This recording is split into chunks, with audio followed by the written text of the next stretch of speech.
ኢና ኩለ ሸይን ኸለቅናሁ ቢቀደር ይላል አላህ። ሁሉንም ነገር በውሳኔ ነው የፈጠርነው ይላል ጌታችን አላህ ሱብሓነሁ ወተዓላ።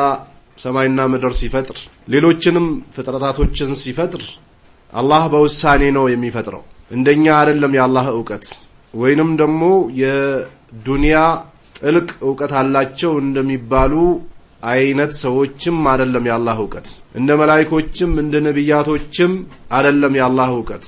የአላህን ዕውቀት ማንም ሊደርሰው አይችልም።